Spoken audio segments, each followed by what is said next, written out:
Entire డాక్టర్స్లో యాక్టర్స్కి ఉన్నంత following ఉంది. ఎందుకంటే you speak out your heart. మీ ప్రీవియస్ సోషల్ మీడియా ఇంటరాక్షన్స్లో మాకు అది అర్థమైంది. You speak out your heart and మీరు అనుకున్న దాని మీద మీరు స్ట్రాంగ్లీ ఒపీనియనేటెడ్ అండ్ దానికి మళ్ళీ ఒక proper validation and your success in your profession. మీరు audience friendly doctor. Correct. I connect to people.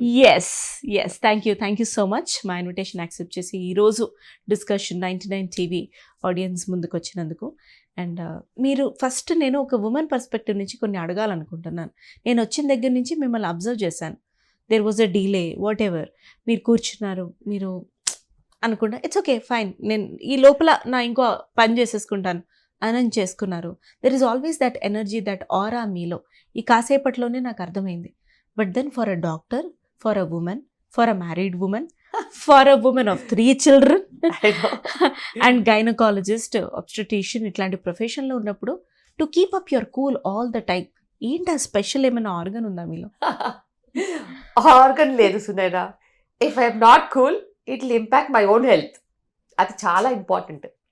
And నేను అందరికీ ఏం చెప్తానంటే, మీరు ఒక్క అరిచేసేసి అప్సెట్ అయిపోయి అదైపోయి ఇదైపోయి అన్ని చిన్న చిన్న విషయాలకి ఉంటే మన బాడీలో ఒక సీక్రెట్ హార్మోన్ ఉంటుంది, కార్టిజాల్ అని. ఆ కార్టిజాల్ పెరిగితే మెల్లిగా హార్ట్ బ్లాక్ అవ్వడము, మెల్లిగా స్ట్రెస్తో షుగర్ రావడము, దాంతో ఒబేసిటీ రావడము, దాంతో heart attack chances, stroke chances, ఇలా ఎన్నో ప్రాబ్లమ్స్తో పోతాం. దాని బదులు ప్రశాంతంగా ఉండి ఏదొచ్చినా నవ్వుతూ ముందుకు వెళ్ళిపోతే మనకి హాయిగా ఉంటుంది, ఎదుటి వాళ్ళకి హాయిగా ఉంటుంది, పనులు తొందరగా అవుతాయి. సరే, మీ పర్సనాలిటీ ఇది, సో గ్లాడ్. కానీ మేము అలా మారాలి అని అనుకున్నప్పుడు, ఎవరైనా అలా మారాలి అని అనుకున్నప్పుడు వాళ్ళు తీసుకోవాల్సిన ఆ జాగ్రత్తలు ఏంటి? ఎస్పెషల్లీ ఉమెన్ ఎప్పుడు కూల్గా ఉండడం అనేది చాలా ఇంపార్టెంట్. కానీ అదే ఎక్కువ మూడ్ స్వింగ్స్ కూడా మనకే ఉన్నాయి కదా ma'am. So how to keep up hour cool? మీరేం చెప్తారు ప్రాక్టికల్గా పాసిబుల్ అయిన టిప్స్? సో బేసిక్గా నేను చాలా అబ్జర్వ్ చేసింది ఏంటంటే, ఉమెన్లో ఇరిటబిలిటీకి కొన్ని కారణాలు ఉంటాయి. Vitamin D deficiency, okay, multi nutrient deficiency. కొంతమంది స్ట్రిక్ట్గా డైట్ చేస్తూ ఉంటారు, అందులో B12 పడిపోద్ది, యాడిక్వేట్గా క్యాలరీస్ ఉండవు, ప్రోటీన్ డెఫిషియన్సీలో ఉంటారు. అలా చాలాసార్లు మైక్రో న్యూట్రియంట్ డెఫిషియన్సీతో ఎక్కువగా చికాకులు ఉంటాయి. అండ్ ఫ్యాట్ అనేది కంటిన్యూస్గా డిపాజిట్ అవుతూనే ఉంటుంది. అలాంటప్పుడు వాళ్ళు అటు వెయిట్ మేనేజ్మెంట్తో బాధపడుతూ ఉంటారు, అటు పర్సనల్ లైఫ్ బాధపడుతూ ఉంటారు, అటు అటెన్షన్ స్పాన్ కూడా తగ్గిపోతుంది. అండ్ 40+లో ఈ పెరిమెనోపాజల్ హార్మోనల్ ఫ్లక్చువేషన్స్ కూడా అవుతూ ఉంటాయి. సో ఇవన్నిటికీ నిజంగా చెప్పాలంటే స్ట్రాంగ్గా మీరు రైట్ ఫుడ్ తీసుకున్నట్టు అయితే అటు మలమలా మాడిపోవద్దు, ఏ డైటింగ్ చేయాల్సిన అవసరం లేదు. రైట్ ఫుడ్, మంచి ప్రోటీన్ ఎక్కువ తీసుకొని, అటు కాంప్లెక్స్ కార్బోహైడ్రేట్స్, మిల్లెట్స్, అటు జొన్న రొట్టె, మన పప్పులు, కూరగాయలు అన్నీ తీసుకోవచ్చు. అండ్ ఫ్రూట్ తీసుకోవాలి జ్యూసెస్ బదులు, మజ్జిగ, రాగి జావా, ఏదైనా కొంచెం డిటాక్స్ వాటర్ లాంటివి. ఇట్లా మంచి ప్రోటీన్ డయట్ తీసుకున్నట్టు అయితే అది మీరు 2 eggs కూడా హోల్ ఎగ్స్ తినొచ్చు రోజుకి. నాన్ వెజ్ తినేవాళ్ళు నాన్ వెజ్ తినొచ్చు. ఏదైనా ఒక మంచి బ్యాలెన్స్ డైట్ తీసుకుంటే ఫస్ట్ పొట్ట హాయిగా ఉంటుంది. When stomach is full you will not have outbursts. అనవసరంగా చికాకులు ఉండవు. నాకు కూడా చికాకు వస్తుంది. రియలీ ఇంట్రెస్టింగ్, చెప్పండి. 1:30కి నేను ఫుడ్ తినాలి, 1:15 నుంచి 1:30, 1:45 దాటిపోతుంటే అటు ఆకలి, అటు నీరసం. బికాస్ అప్పుడు నేను 7:30కి తినేసి వస్తాను. My capacity is only till 1:15. 7:30 తర్వాత మళ్ళీ వాటర్ తప్పితే నేనేం తీసుకోను. సో ఆకలి మీద విసుగు వస్తుంది. అది నేను బాగా అబ్జర్వ్ చేశా. శుభ్రంగా కరెక్ట్గా 1:15, 1:30 మధ్యన ఫుడ్ తిన్నాను అనుకో, మళ్ళీ రాత్రి వరకు చలో అలా వెళ్ళిపోతాం. So with our own personal experiences చాలా తెలుసుకుంటాం. మంచి ప్రోటీన్ తిని వస్తే మార్నింగ్ ఆకలేదు. అదే 2 ఇడ్లీలో 3 ఇడ్లీలో బాగా మెక్కేసి వచ్చామనుకో, అందులో ఉన్నది కార్బ్సే, వైట్, అంతో ఇంతో సరిగ్గా మనము పల్లి చట్నీ కానీ, లేకపోతే ఏదైనా ఫైబర్ కానీ, లేకపోతే ఎక్కువ సాంబార్, దాలున్న సాంబార్ తినలేదు, నైస్గా అలా చట్నీ పెట్టుకుని ఏదైనా తినేసి వచ్చామనుకోండి, వెంటనే 2 hours లోపే పెద్ద ఆకలి అవుద్ది. ఆకలి మీద విసుకొస్తుంది. సో ప్రోటీన్ అంటే మార్నింగ్ మీరు ఏం చెప్తారు మార్నింగ్ ఉమెన్కి? హై ప్రోటీన్ ఎవరికైనా. ఖచ్చితంగా తీసుకోవాలి. లైక్ లైక్ ఇప్పుడు నేను నా విషయం చెప్తాను. నేను ఒక 2 ఎగ్స్, ఒక 10 ఆల్మండ్స్ తర్వాత పల్లీలు తినేసేసి 1 ఇడ్లీ తినేసి వస్తా. మీరు పల్లీలు తింటారా? ఆ. మరి నేను విన్నది ఆర్ మిత్ అని అనుకోవచ్చు, పల్లీలు తింటే వెయిట్ పుట్ ఆన్ అయిపోతాము అని విన్నా. అస్సలు ఏ నట్స్కి వెయిట్ రాదండి బాబు, అస్సలు నట్స్కి వెయిట్ రాదు. అండ్ ఇండియాలో మనం నమ్ముకోవాల్సింది మన లోకల్ ఫుడ్స్. ఎక్కడి నుంచో ఆల్మండ్స్ తీసుకొస్తే అందరికీ కుదురుతుందా? మంచిగా ఒక 2 కిలోలు పల్లీలు తెచ్చేసుకుని వేయించేసి సీసాలో వేసి పెట్టుకుంటే పొద్దున ఒక గుప్పెడు సాయంత్రం ఒక గుప్పెడు తింటే అసలు ఐరన్ డెఫిషియన్సీని, ప్రోటీన్ డెఫిషియన్సీని ఆడవాళ్ళు ఇలా తరిమేయచ్చు. కానీ పక్కింటి వాళ్ళు చెప్పింది, ఎదురింటి వాళ్ళు చెప్పింది, టీవీలో చెప్పింది చాలా చాలా నమ్ముతారు. సో మనకి చాలా క్లోజ్గా ఉన్న పీనట్స్ని తినరు. ఇంకా ఎలర్జీ ఉన్న వాళ్ళైతే తినొద్దు, ఎలర్జీ లేని వాళ్ళైతే తినొచ్చు కదా. 99% మెంబర్స్కి ఎలర్జీ ఉండదు, వాళ్ళు తినొచ్చు కదా. సో ఎప్పుడైనా నేను నమ్మేది ఒకటే, local foods, traditional foods, seasonal foods. అది కూడా సీజనల్ అని సీతాఫలం వచ్చిందనుకో డజన్లు లాగించొద్దు. సో అట్లా మనము రెగ్యులేషన్ మీద వెళ్ళాలి. మీరు స్పోర్ట్స్ పర్సన్ అయితే మీరు 2 ఫ్రూట్స్ తినండి, 3 ఫ్రూట్స్ తినండి, మీకు ఇన్స్టెంట్ ఎనర్జీ కావాలి కదా, మీరు బర్న్ చేస్తారు. మీరు కంప్యూటర్ ముందు కూర్చుని ఫ్రూట్స్ హెల్దీ అని ఫ్రూట్స్ పాపా లాగిచ్చేస్తే అది కూడా హై క్యాలరీ. సో మనం ఏ జాబ్ చేస్తున్నాం అనే దాని మీద, నేను ఎంత ఖర్చు పెడతాననే దాని మీద నేను తినేసి వస్తాను. సర్జరీస్ ఉంటే కొంచెం ఎక్కువ తింటాను, డెలివరీస్ ఉండి నేను మళ్ళీ వాళ్ళతో యాక్టివ్గా ఉండాలంటే దానికి అనుగుణంగా తింటాను. బట్ ఏది లేదు, ఈరోజు సర్జరీస్ లేవు, డెలివరీ 1 or 2 ఉన్నాయి, ఓపీఏ ఉంది అంటే మర్యాదగా తక్కువ తినేసి వస్తాను. అది చాలా ఇంపార్టెంట్. బికాస్ మనం ఉంది కదా అని తింటే అది మన మీదే పేరుకుపోద్ది, అది చాలా కష్టం. తర్వాత మోకాలకైనా దేనికైనా ఇబ్బంది. సో చూసి జాగ్రత్తగా ఇష్టంగా కరెక్ట్గా తినాలి. ఎస్, అప్పుడు సగానికి పైగా టెన్షన్లు, ప్రాబ్లమ్స్, ఇరిటేషన్లు, అరవడాలు, కొట్టుకోవడాలు తగ్గుతాయని మీరు అంటారు. చాలా మటుకు ఇన్ బిట్వీన్ పీపుల్ అయితే చాలా తగ్గిపోతాయి. అండ్ సో పక్కన వాళ్ళు చెప్పారని ఇది మంచి అని నమ్మొద్దు.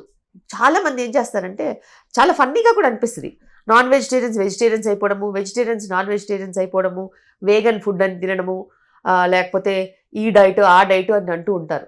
సి ఆల్ దిస్ చాలా ఫ్యాన్సీగా ఉంటాయి, కానీ కన్సిస్టెంట్గా ఉండగలుగుతాయా?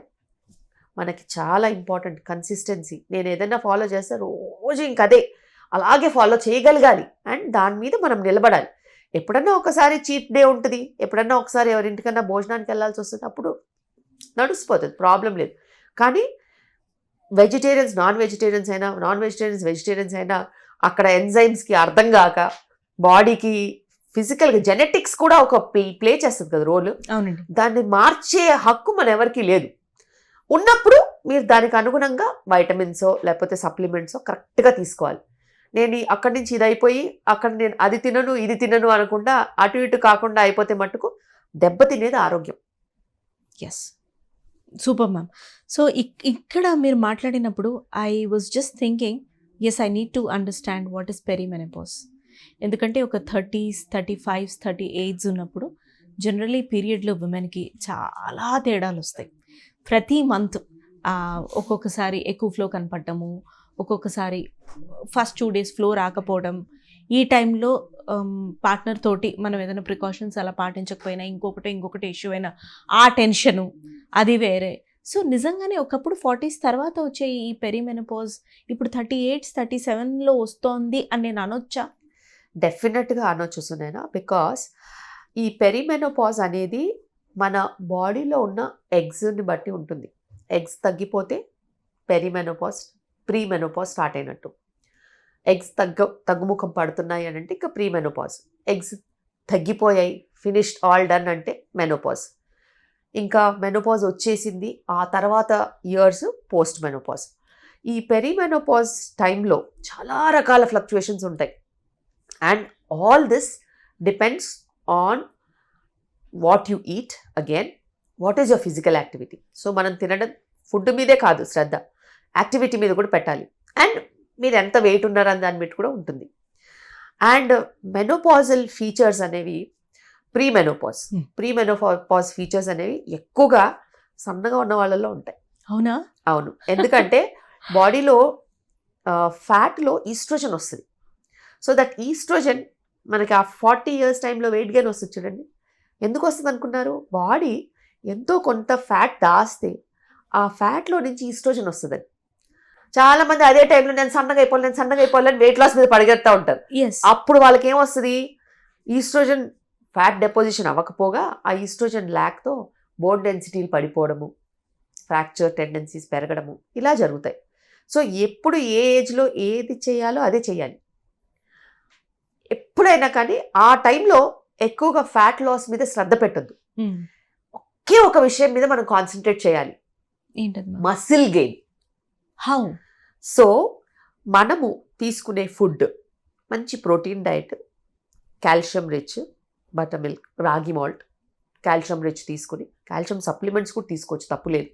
విటమిన్ డి సప్లిమెంట్స్ కూడా తీసుకోవచ్చు, తప్పులేదు. ఎంతో కొంత స్ట్రెంగ్త్ ట్రైనింగ్ చేయాలి. స్ట్రెంగ్త్ ట్రైనింగ్కి జిమ్ వెళ్ళాల్సిన అవసరం లేదు. ఇంతకుముందు కాలంలో నీళ్లు మోయడము, రుబ్బడము, దంచడం ఇవన్నీ ఉండినాయి కదా. ఇప్పుడు ఏం లేదు, జస్ట్ ఒక వాటర్ బాటిల్ 1 liter వాటర్ బాటిల్స్తోని మనము సెట్స్ చేయొచ్చు. అప్పర్ బాడీ, దాని తర్వాత సైడ్స్కి, దాని తర్వాత వెనక. సో ఇలా కొంచెం స్ట్రెంగ్త్ ట్రైనింగ్ చేసుకోవాలి. కూర్చున్న చోట కూడా మనం లెగ్కి స్ట్రెంగ్త్ ట్రైనింగ్ చేయొచ్చు.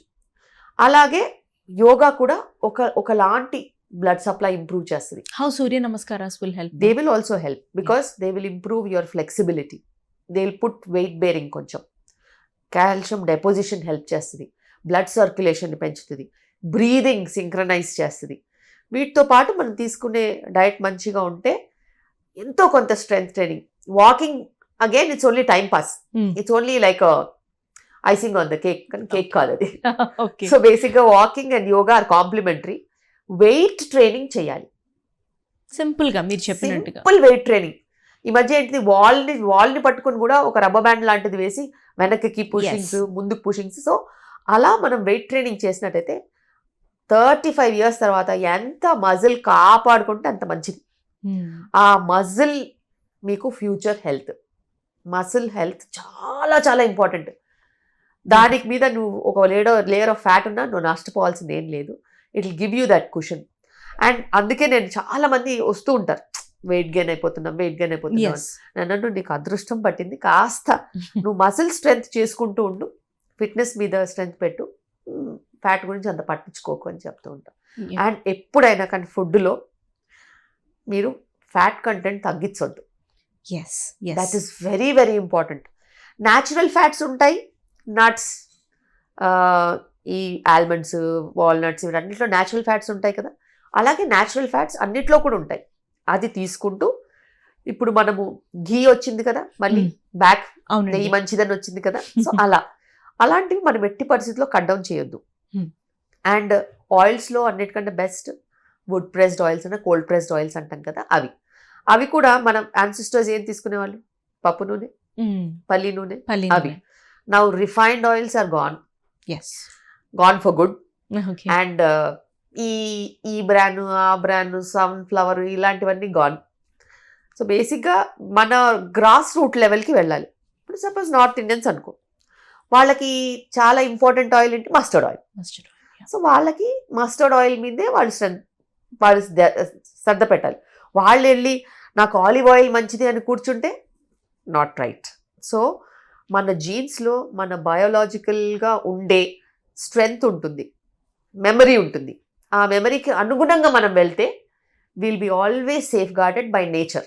Mother nature is superior. So వెనకటికి పండగలకి పబ్బాలకి ఏవైతే చేసేవాళ్ళు కదా, అరిసెలు, all these are scientifically made for that season, for that weather, so that will sustain that.